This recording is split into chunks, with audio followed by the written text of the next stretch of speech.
We are live right Live now. from the internet. It is Thursday evening. It's Muscle Science for Thursday. Women.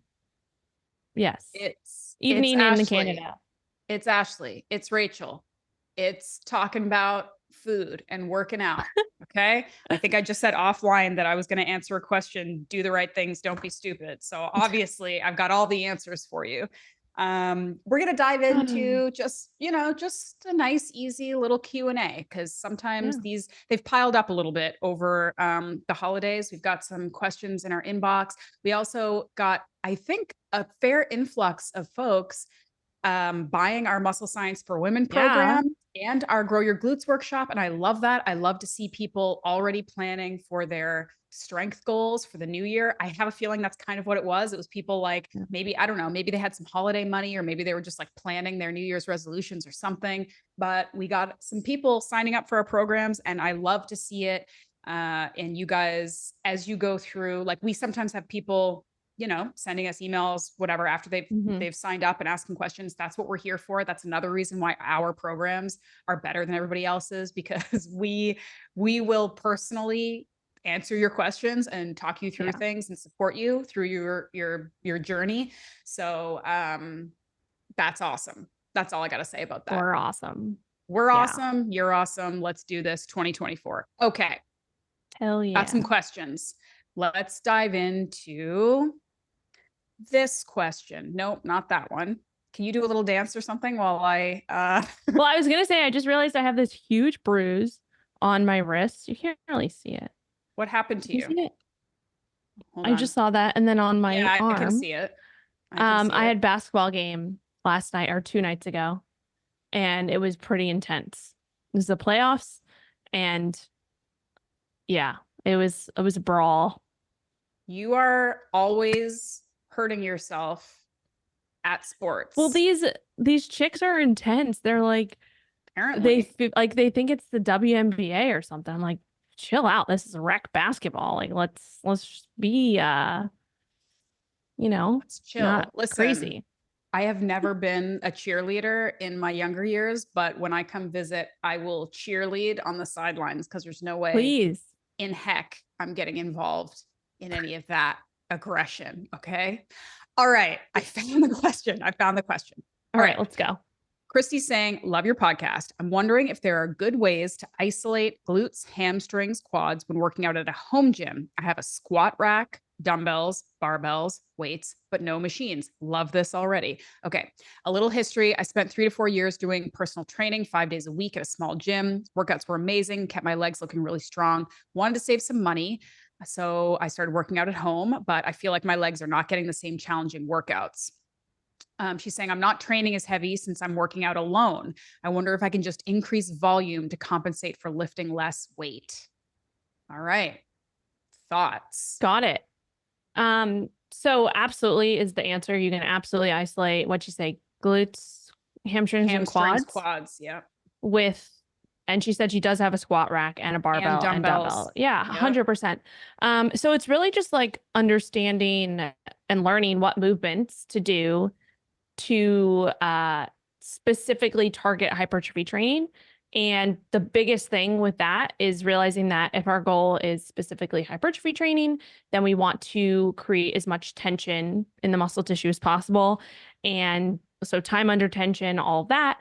And so, I mean, I'm just going to say, first off, like, this is exactly what we teach in the Muscle Science for Women program. We go through legitimately, like, what is hypertrophy?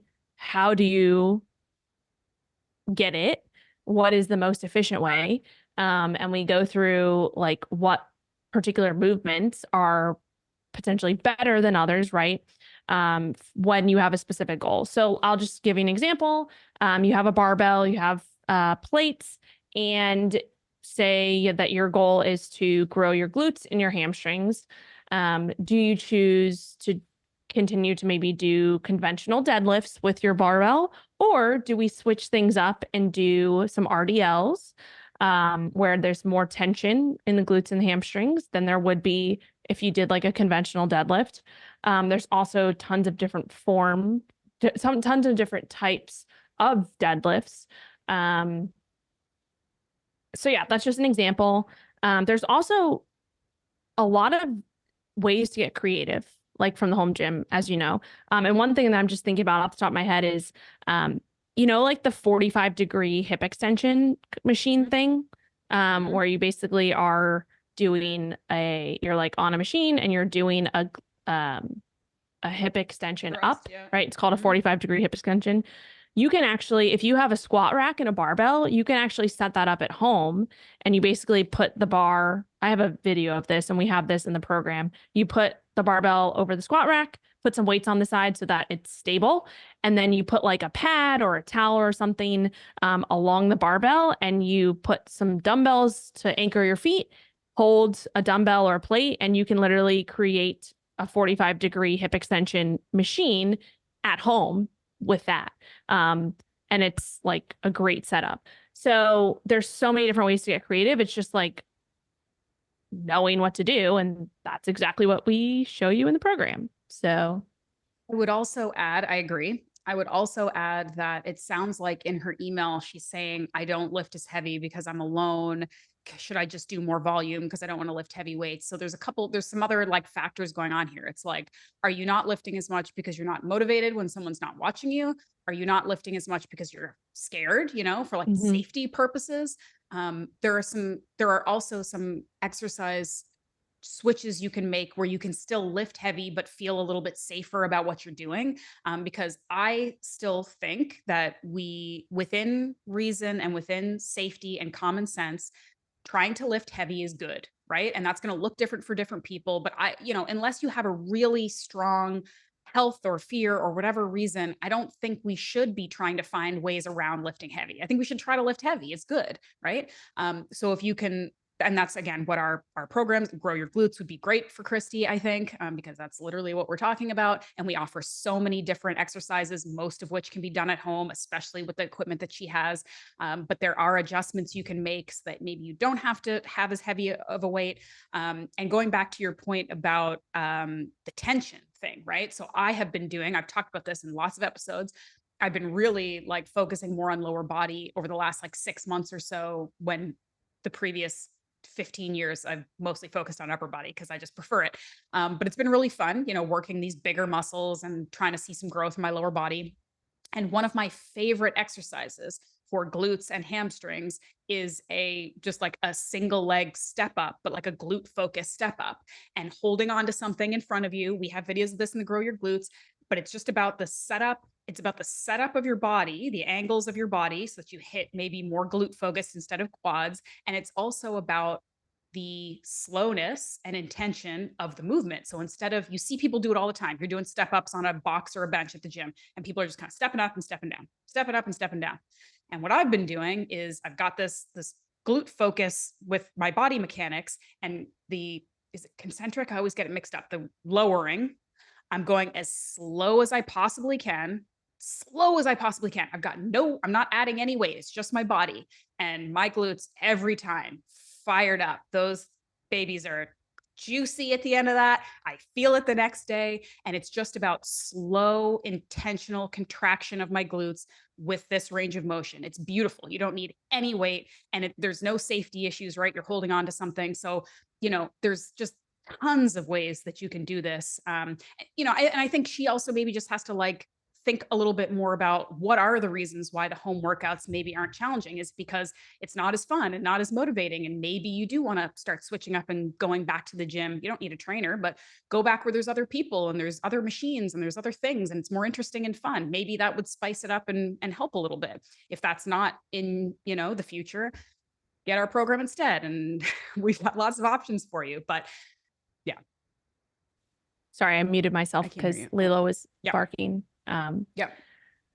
I was going to say, that's another thing too. It's like, are you not motivated because you're actually not following a program that you are trying to get better at every single week? That's a huge thing. I was in that position myself, when I stopped doing CrossFit. I was like making up workouts, like looking at stuff on Instagram, piecing things together. And it was not fun because I didn't have anything to challenge myself against. Like I wasn't, and this is something too, coming from either going to a gym or, group training, things like that. a lot of people are like, I want to, like, they want to get away from it. And then they try to do it on their own. They're like, this is boring. I'm not having fun. And it's typically because they start doing random stuff and they're not like, they don't have any progression or any structure behind it. But when you start to get that structure, especially like with the Muscle Science Forum program, the 3 months, the different phases, you are competing against yourself, and it's you find this whole new realm of possibilities, and like just it gets fun. It gets more fun. It gets challenging. It gets exciting because you're literally trying to beat yourself each week in terms of your progressions. So that's another thing. Definitely, look into actually joining a program. And I would say too, like, yeah, you can find programs online for free, and you can go to Instagram and find all these people's workouts, stuff like that. But there is something behind like a focused program that you're actually putting your money behind too, because you're actually going to pay attention to that a lot more. We, just like anything else, we pay attention to what we pay for. I know that's true for me, versus something that we're given for free or we find for free. It's a whole different aspect to it. So it's another form of accountability. So yeah, but I agree. If you are trying to save money, our program is still way cheaper than hiring a trainer. So there is that. Cool. 100%. All right. Next question. Wait. Jessica says, "Hey girls, hey, I was listening to your most recent podcast." And how she said it? She said, "Hey girls." I'm assuming she said it in kind of a flirty way. I'm just going to go with that. She said, "I thought of a question that may not have been talked about a lot yet. So love this intro. I've learned a lot from both of you and have been doing really well at maintenance. Good job, Jess. That's, not easy to do. But now I'm looking to prep for the next pregnancy. That's exciting. My question for you is, what would your recommendation be for pregnancy prep in terms of eating, exercise? Also, thoughts on taking protein powder during pregnancy? Thank you in advance. Love listening to you guys."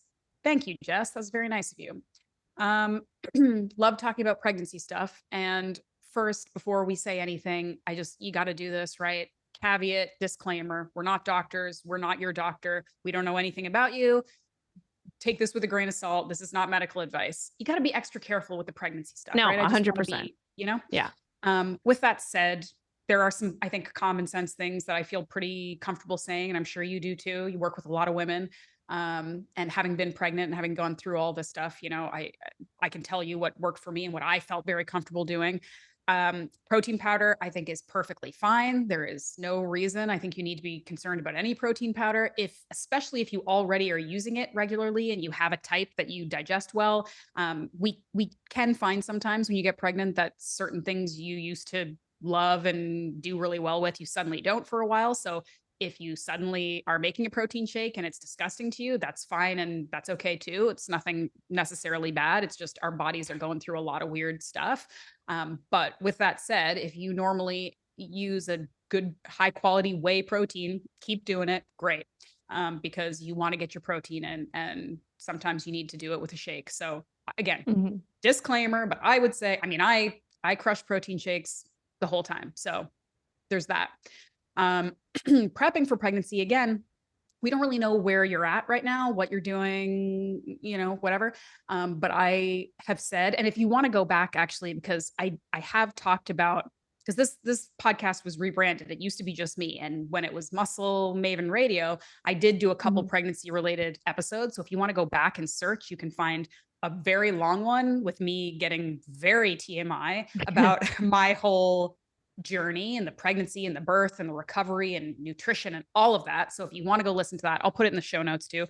But I would say, like, the kind of high level notes is do what you would do to optimize your own health, because that is going to put you in the best position to be able to get pregnant and have a baby and carry that baby well and all of that stuff. So I'd say the biggest difference is if, when you're not thinking about pregnancy, you may be focused on like looking really good and performing really well. Whereas maybe the slight adjustment shift is focusing instead on nourishing yourself as well as you possibly can.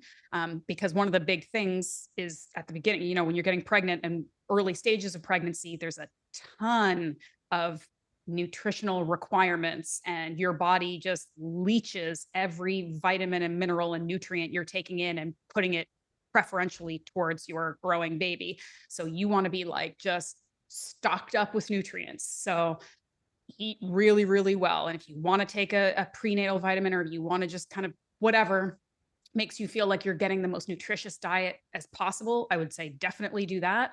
And then I would say manage stress. So you don't want to be working out like a crazy person. You don't want to be over chronic cardio, over exercising, undersleeping, all of those things. Like just, you want to think about creating an environment where your body feels really safe and ready to just get pregnant and do the incredible hard work that that requires.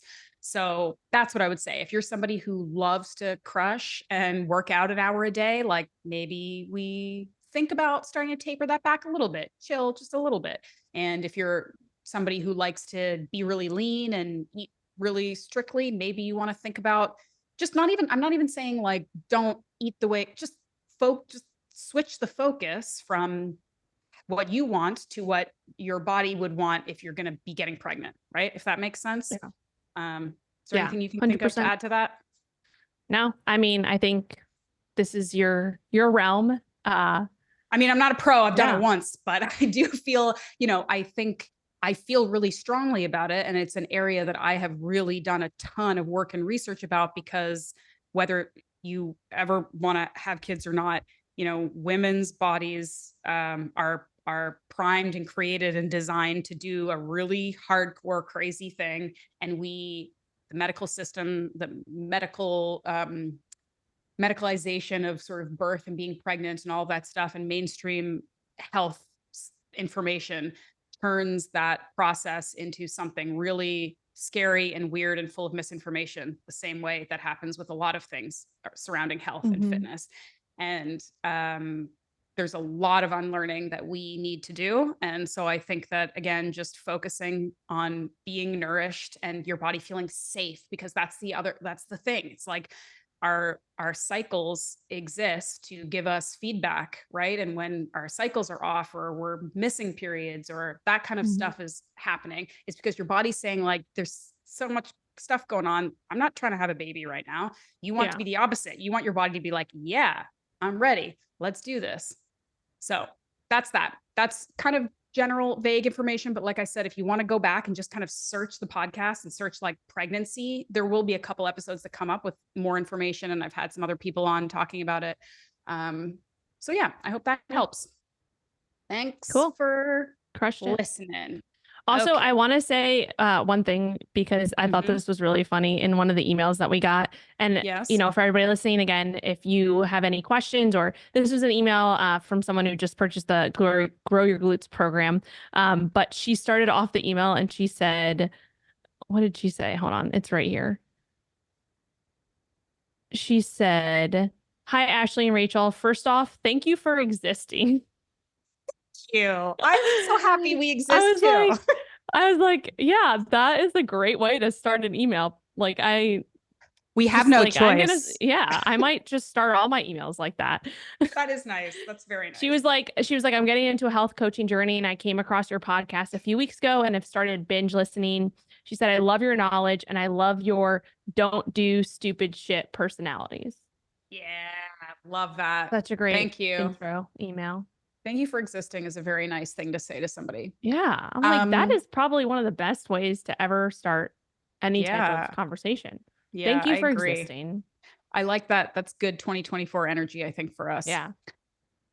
This question might be better directed to you. Amy's asking, or we'll have to put this in the show notes, but she's talking about, we discussed VersaGrips.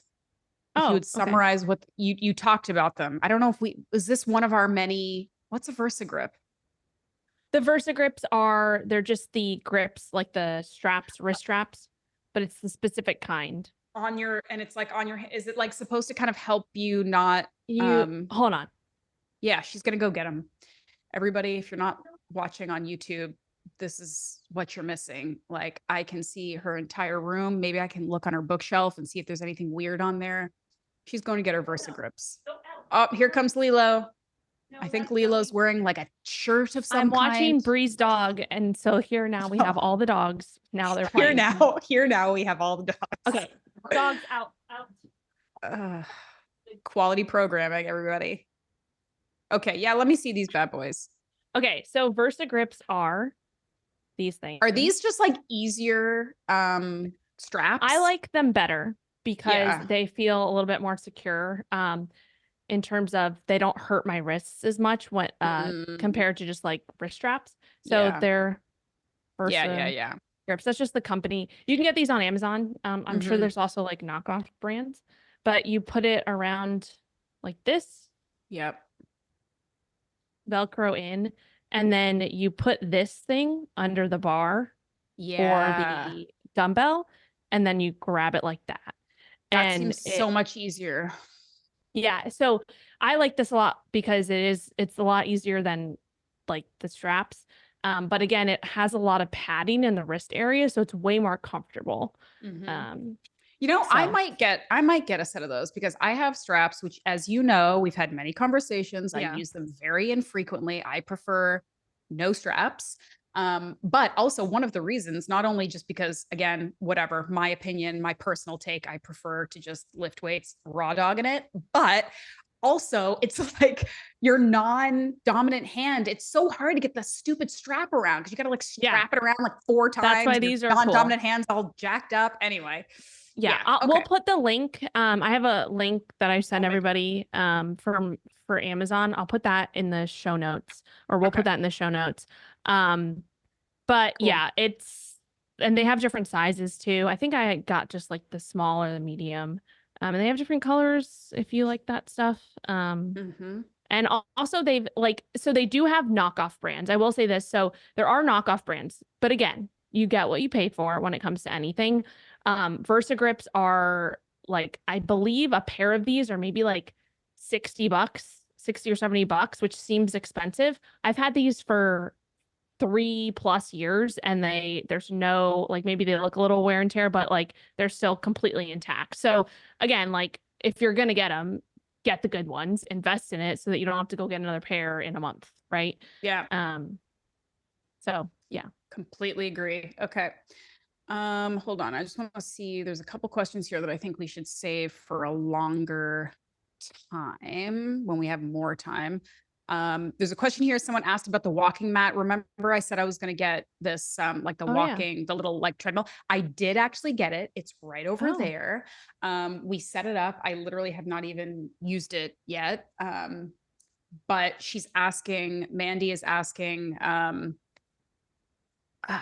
could you do an episode, or, you know, we could talk about it later, about which ones you got. Do you recommend it? She says, I always feel uncertain about large purchases like this because I worry about maintenance, lifespan, whether I'll actually use it, whatever. And that I can appreciate that. Like you were just talking about, even with the Versa grip, like $60 is not nothing for something that you're like, am I going to like this? Am I going to use it? But it's also, I think it's helpful sometimes with these purchases to think about like cost per use, because, you know, there's like all kinds of conversations about whether it's clothes or anything else. It's like fast fashion versus spending a ton of money. Some people don't have the ability to drop $250 on a shirt, even if it will last for the rest of their life.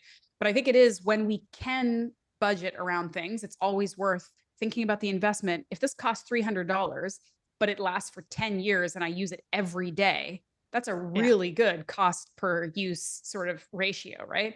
So I got this little walking mat because, again, I hate that I have to say this, but ever since I like moved out to the beautiful picturesque Oceanside, I'm walking less because, again, it gets dark at 5 o'clock in the winter. I'm not walking around where all the bobcats and the ice are by myself at night. I'm doing a lot less walking since I've left the city. So I want to just have a bit more ambient, relaxing movement during the day, and I can just stand up and use this walking mat. But I don't know if it's any good, so I will use it over the next couple of weeks, and then we'll kind of revisit, and I'll give you guys a bit of a lowdown on. Did you get it on Amazon? Yep.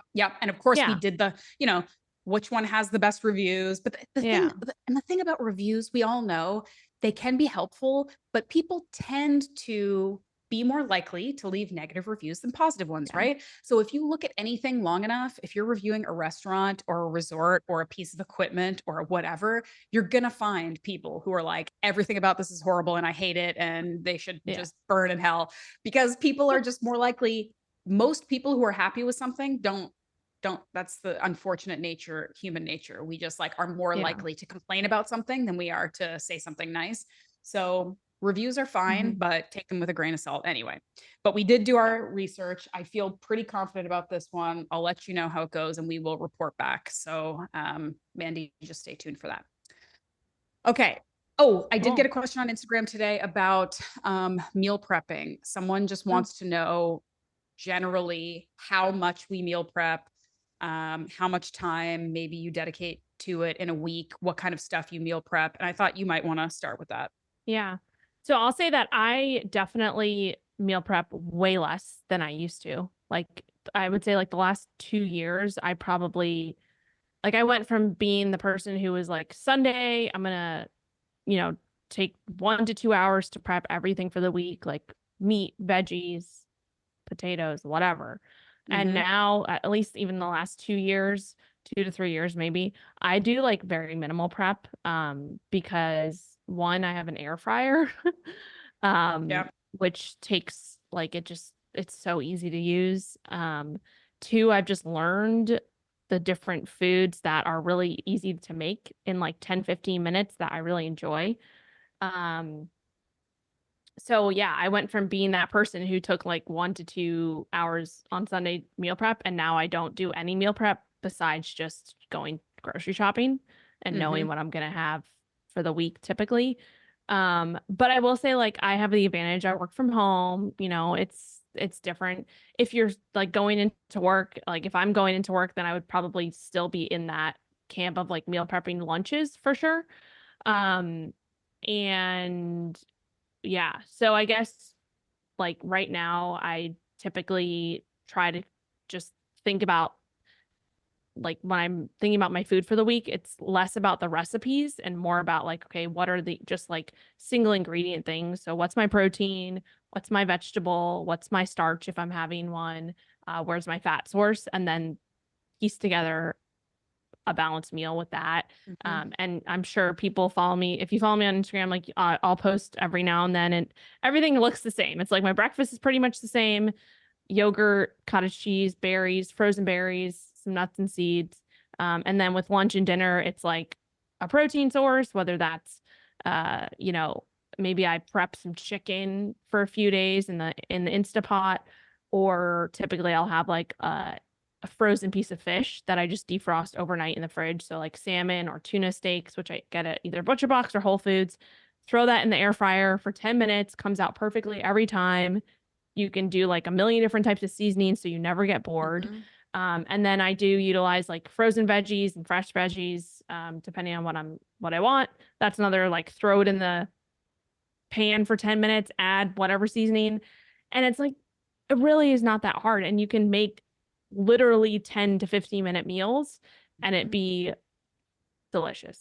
So Mm-hmm. that's what I do. Yeah.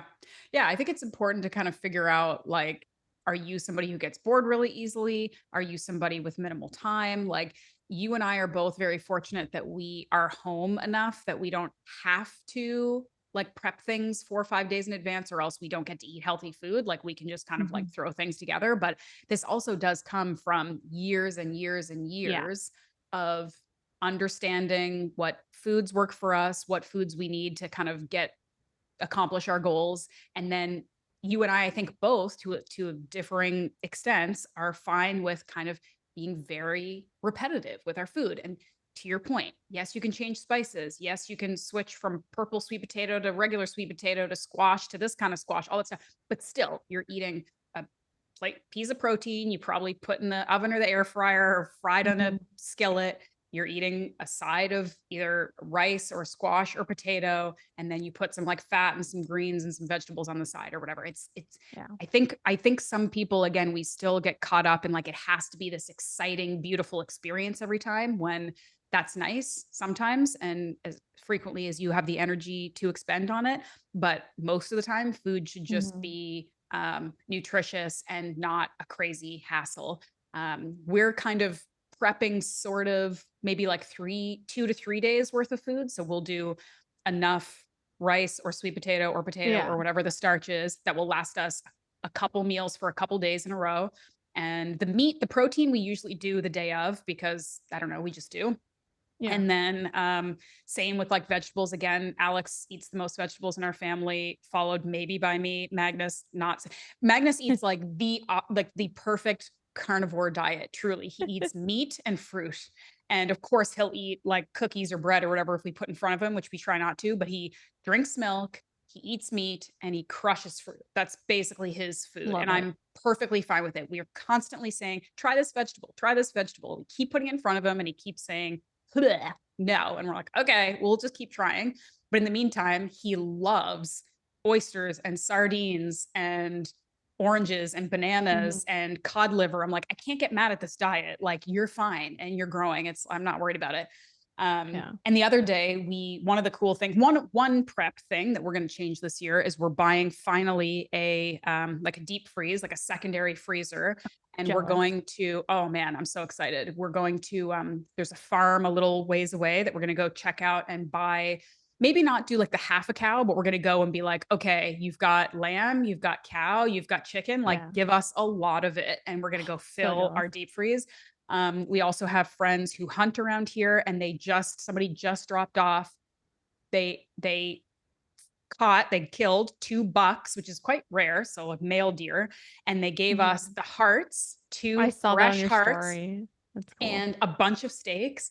And we made some deer steak the other day, and it is so delicious. It is so much better than beef. It's just so much better. Like, I was just sucking the marrow out of these bones. I was eating all the fat. You can just tell that it's fresh. It's not too gamey. It tastes like something different, but it's so good.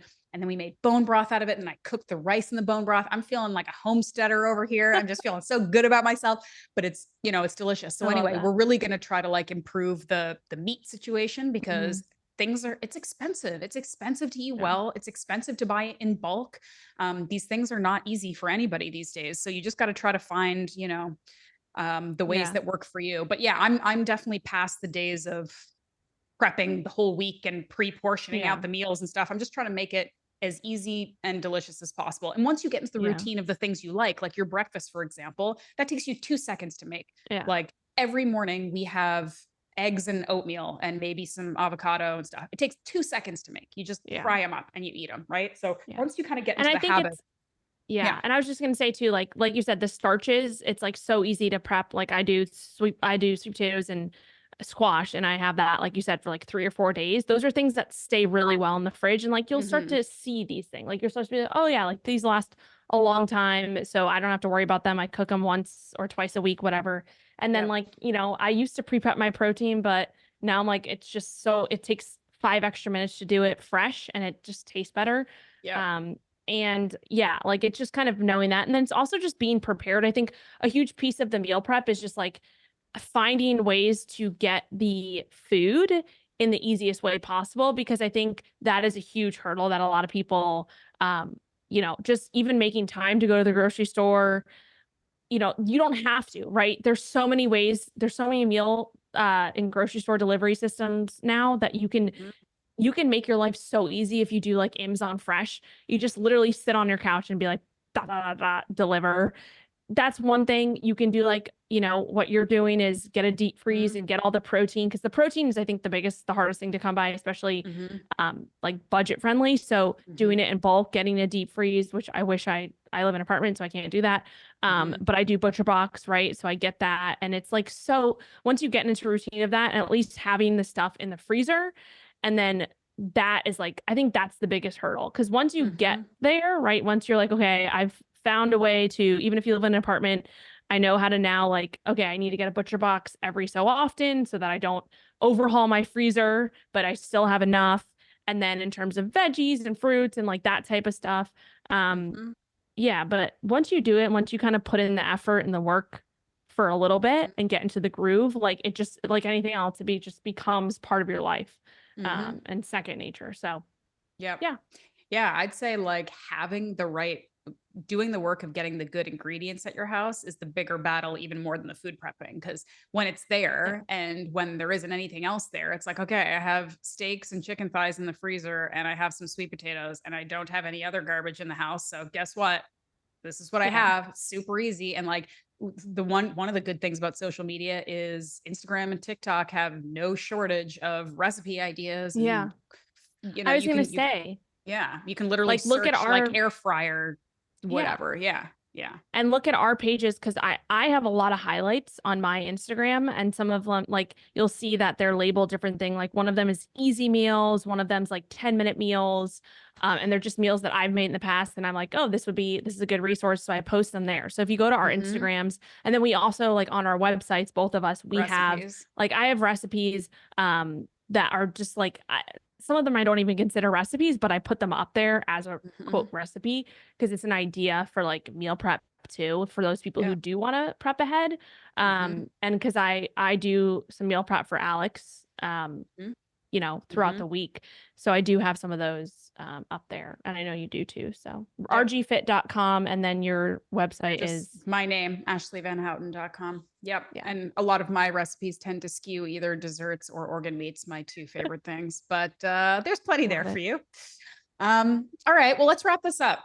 Let's get on with our day. But I'm hungry. I need to go eat some lunch. Always. And I need to go eat dinner because that's the time that it is here. All right, guys. Thank you for listening. As always, send your comments, feedback, positive criticism. If you have any, you probably don't, because we're perfect at this. But if you do, send it to Muscle Science for Women, 4 @gmail.com. We read them. We answer them here, as you see. And share the podcast with somebody you think could benefit. Maybe rate, review, subscribe, download, do all those things. Yeah, that tell the world that we're doing a good job, so that we can keep doing a good job for you. And all right, go have a good time. We'll see you later. Go have a good time. Bye. Bye. Love you. Bye. Love you. Okay, bye.